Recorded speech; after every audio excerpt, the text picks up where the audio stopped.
The top 5 best nuke warframes. I guess first we got to talk about what a nuke frame even really is. In my opinion, it's a warframe that can instantly destroy entire rooms full of enemies within the press of a button.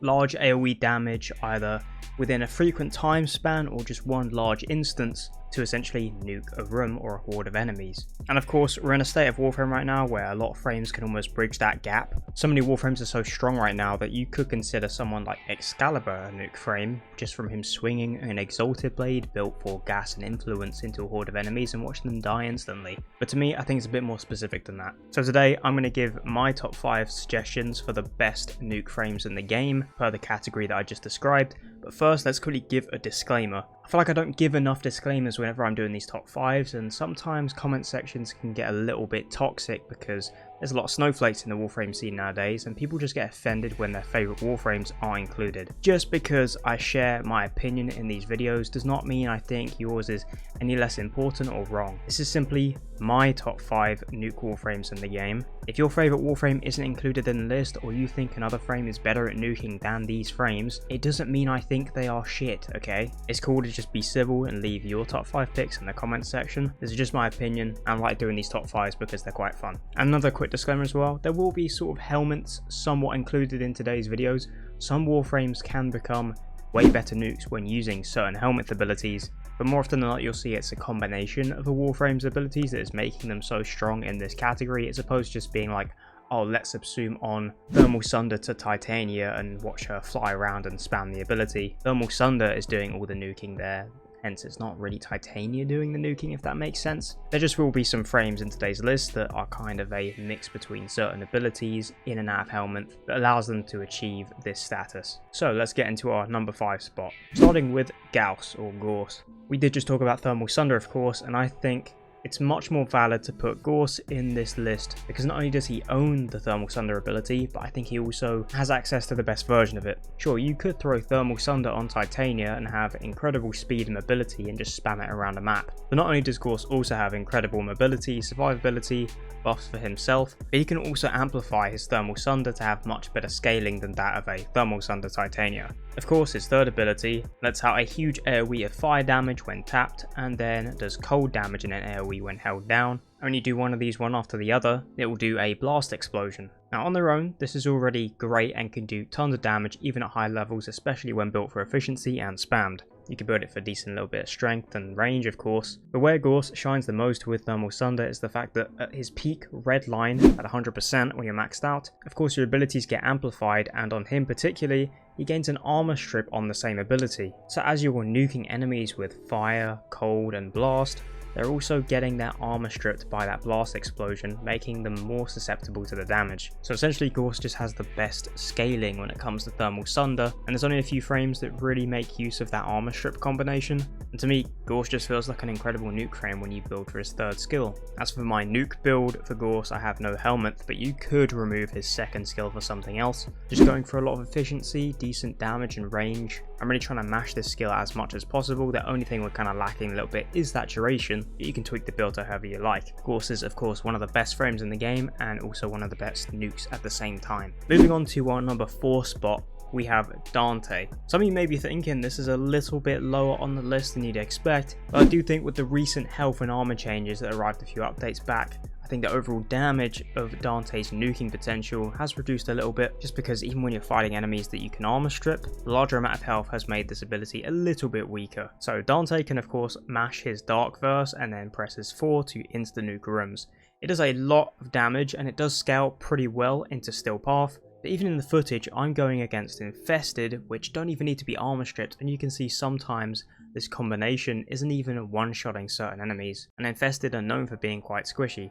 This is the only thing that I have going against Dante right now, is that sometimes he isn't going to nuke an enemy as excessively as some of the other frames on this list, hence why he's at number 4 and not, let's say, number 2. It's a very sustainable way of nuking. Your 3 is also a really good build up of damage with the slash, But yeah, I just don't think the nuke is as reliable, even when you combine it with something like Truculence, which puts viral stacks on enemies with his overguard. Luckily, he has more to offer than just nuking, so this kind of saves him in this realm. And if you really want to lean into it, you can subsume off his Exalted Book and throw on an armor strip ability, maybe Terrify or a Phantom Eyes. So that way you can on the fly armor strip enemies and make sure they get one-shotted by your ult. Dante is still absolutely one of the best nuke frames in the game. He's pretty easy to build for as well. Me personally, I don't often use just a nuke build. I like to keep his standard kit, because remember, the Exalted Book can also be built for tome mods to increase your power strength even more, so that is an option. But yeah, Dante still an exceptional nuke Warframe even after the health changes. Now moving on to the number 3 spot, we have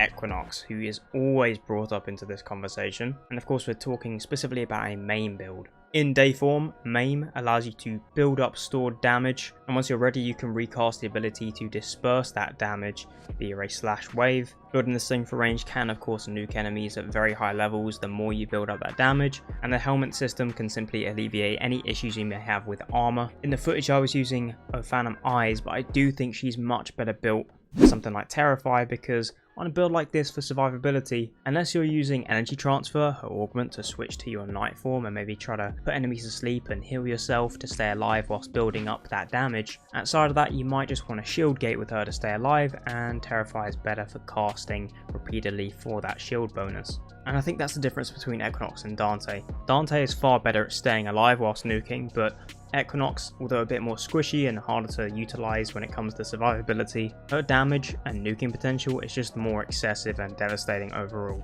Not to mention her day form can debuff enemies at the same time, and she can boost her own power strength. As for my build, I like a nice little mixture of shield gating and using energy transfer, so I can switch to day form if needed whilst keeping that nuke damage built up. A bunch of range, decent efficiency, not too much strength is really required. She easily makes it onto this list. Now moving on to the number 2 spot, we have something a little bit different in the sense that Saren isn't entirely an instant one button nuke Warframe. She kind of decays large hordes in a huge radius over time and has really good scaling at that. Saren can of course put spores on enemies that increase in damage over time, and these deal corrosive damage, stripping enemies armor and often just killing them outright at anything below Still Path. As soon as you get to Still Path, your spore kill rate will slow down a little bit, but there's so many weapons and ways to combine with your abilities such as Toxic Lash and her ult of course, Miasma, that allow you to insta-nuke rooms with the combination of the spores. Miasma is the big nuke button here. If you've got spores spread everywhere and built up with large damage ticks, casting Miasma is often going to nuke most things you'll run into in this game with ease, and even if you get higher up in level, she just seems to become stronger with the amount of damage she can do.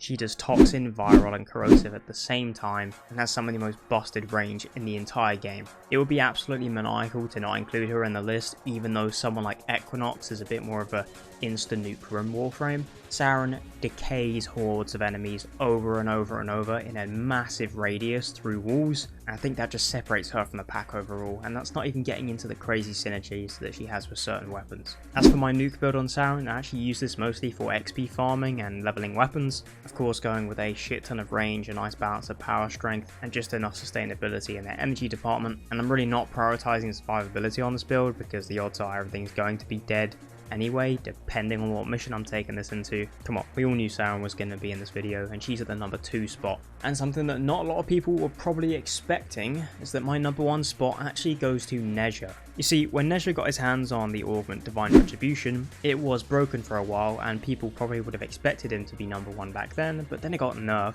and then they slightly buffed the augment again, and since then people still haven't really fully caught on to just how good this is. It still is incredible, and I'm sure it's got its own little player base going, maybe I just haven't noticed. What happens is you can take Divine Retribution, the augment, and combine it with one of 2 helmets, or you can just go with a melee heavy attack setup, which also works with this by the way, meaning that you don't actually have to use helmet. Simply put, you build in for range, cast your ult, either hit one of the enemies on the spears with a heavy attack melee, maybe throw in Raffle Advance for good measure, or you can hit them with either the subsumed on Pyrotechnics or Dark Verse, either of them work, and then once those spears collapse down, everything's going to die instantly. This scales extremely well, way better than I thought. It does millions of damage in one instance, and you can make this hit even harder with something like a primer such as an Epitaph. Throw on secondary fortifier onto your epitaph and you have infinite levels of survivability as well, with constant overguard gain. He can debuff enemies with his 2 at the same time and has his own damage reduction. This is one of the safest insta nukes in the game. It has a huge radius, it's extremely easy to sustain, and it's satisfying all at once. This is taking everything that Dante and Equinox have into a frame that has arguably more convenient survivability and faster insta-nuking within a similar radius. I hope the gameplay is doing it justice. It is so easy to use this setup. The only thing you really need to make this scale in the survivability department is, like I said, secondary fortifier. Other than that, everything around you is going to be dead constantly. And sure, it might be a little bit of an asterisk, the fact that this is way better with those 2 helmet options, but like I said, you can do this with a heavy attack build. As you can imagine, we're building him for max range and decent sustainability with efficiency. We want to be able to mash this skill at all times. Both the Dark Verse and the Pyrotechnics builds are the exact same. You could throw on Archon Vitality for doubled heat procs for that Pyrotechnics build, but I'll be honest, it just isn't even required, nor is it necessary, and I can't even really think of where I'd fit it into the setup anyway. Neja is without a doubt my top pick for the best Nuke Warframe in the game right now, and I highly recommend you try him with either Dark Verse or Pyrotechnics. You'll be blown away with the performance. So that's my personal top 5 Nuke frames in the game. Let me know whether you guys agree or disagree. I'm aware there's plenty of setups that could have made the list, but these are my personal picks. I appreciate all the support on the channel as per usual. If you enjoyed the video, don't forget to like and sub. If not, then no worries. I'll see you guys in the next video. Take care.